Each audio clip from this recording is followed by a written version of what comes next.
Hello, this is How To Bob, and I'm going to show you the basics on how to refinish a hardwood floor. The hardwood floor that I have to refinish is in pretty rough shape.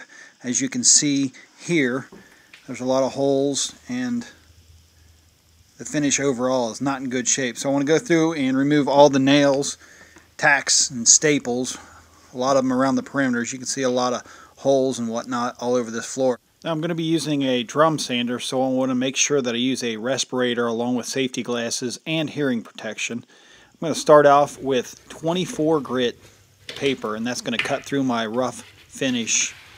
And I'll put that on the drum sander, close the lid, and the process is just back and forth motion with the grain of the wood. Now there's a lever on the right hand side of the handle, and that will raise and lower the drum sander. By lowering it, you are engaging the belt, and that is sanding off the wood. So if you stop the machine, you want to make sure that it's in the raised position, or else you'll have a divot or a rounded spot in your floor and won't be even, and stain will pool in there. Your polyurethane will puddle in there, and it'll just not look as good. You'll be able to see an indentation. You want a nice even floor, as even as you can get.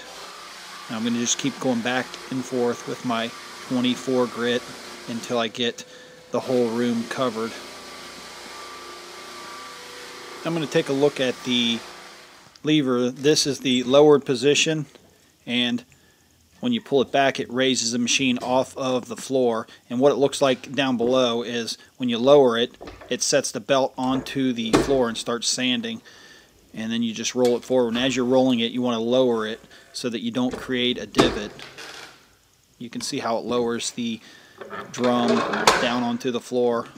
When the lever is lowered, it goes down on the floor, and it looks like this when you're sanding. As soon as you lower it, you want to start moving so that you do not create a divot in the floor. And then that goes both in the forward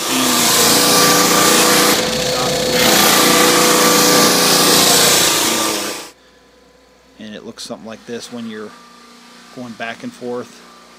Now I'm going to raise it, and then I'll go forward, and then when I get to the end, I'm going to draw it back up and back out.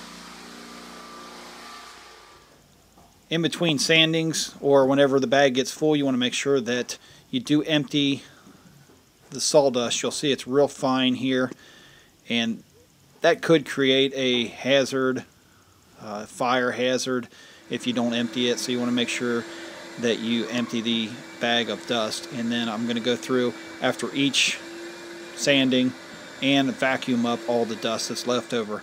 Now that I'm done with my 24 grit, I'm going to go ahead and take this off, and I'm going to switch over to a 36 grit paper now. So I'll just simply slide that on the machine here, and I'm going to do basically the same thing, the back and forth with the grain of wood, and I'm going to just keep working the floor until it gets to the desired look that I want. So it's just back and forth again, lifting up when you get to the end. And you can see the floor has some holes. This would be a good time to fill in those holes if you wanted to, any imperfections, because your next pass through with the belt sander will clean that up. So now I'm going to go from 36, and I'm going to go to a 60 grit paper. And I'm going to continue to work my way to a finer grit. So I'll put my 60 on here, and I can go ahead and just start working it back and forth until I've covered the entire floor. Just repeating the process with a finer grit paper.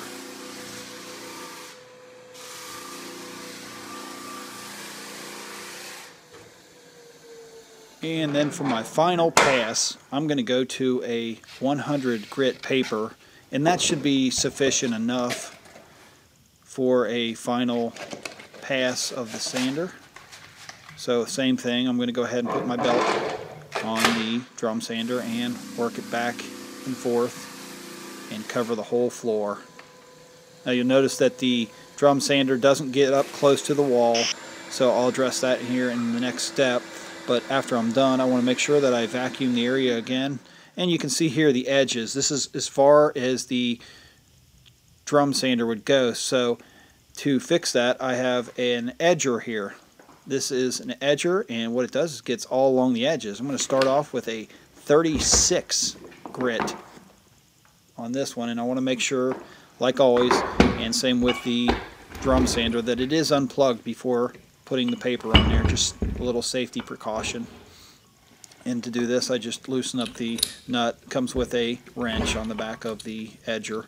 Loosen that up and put the nut through the center of the paper, and then put the paper onto the bottom of the edger and tighten it up.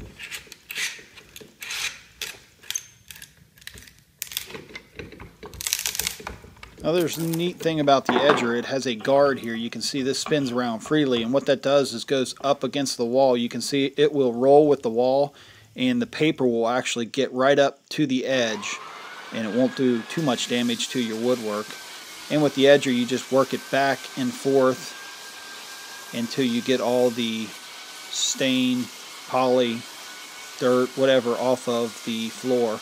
And a lot of times that stuff will gum up your paper, and if it happens to do that, what I would recommend doing is getting a little hand scraper here and just go through and scrape off any of the old finish that might be gumming up your paper, and that'll help make your paper last longer. Now that I'm done with the entire edge, 36 grit, I'm going to sweep. I'm going to unplug the edger, and I'm going to change my paper out, and I'm going to work my way down from a 36 grit here. So I get this off here, and I'm going to go back in with a 60 grit paper and repeat the process. Go along the edge of the whole room, and like the drum sander, I want to make sure that I empty the bag every so often.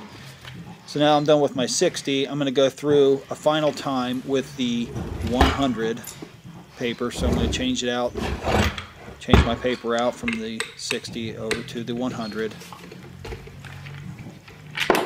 It's possible to go to a 120 or even a more fine sandpaper, but my floor is kind of rough and I want the rustic look, so the 100 is going to be just fine for this project.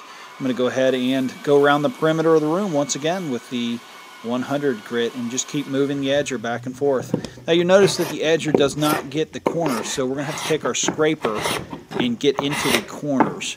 And you can see here that it's actually scraping off some of the finish and the top layer of wood, which is what the sander's doing. Then I'll come back in with a corner cat or some kind of real fine sander and work the edges. And then a final sweeping. I want to do this real good and thorough to make sure that all the dust is off. Now I have my poly. I'm going to stir it gently. I don't want to introduce any air bubbles. And I'll just pour a puddle onto the floor, and I'll run my puddle with an applicator pad. You can use a lamb's wool. I have a microfiber applicator here, and I'm just going to keep a puddle ahead of the applicator so that it will roll with the applicator, and I want to make sure that I get a uniform finish. If you let it pull too long on the floor, especially the first coat, the wood will tend to soak it up and leave a dark spot, so you want to keep moving with the polyurethane on the floor here, or you'll get dark patches. It's more critical on the first coat because it's bare wood, and the wood will tend to soak up more poly on the first coat. And this is a satin finish on this particular job that I'm doing here. So I want to just work it back and forth, making sure I get a uniform, even, thin coat over the entire surface. Make sure I don't have any pooling. Once that dries, about 12 hours later, I'm going to come back in with a sanding screen and lightly scuff up the surface, get any dust, and then I'll come back in with my vacuum and give it a good vacuum job before I put on my second coat. Now once I go to my second coat, I want to make sure I stir my poly real good and then I'll put my second coat on, and I'll repeat the process and do a third coat, and that'll be it. So this is the basics on how to refinish a hardwood floor. Thanks for watching.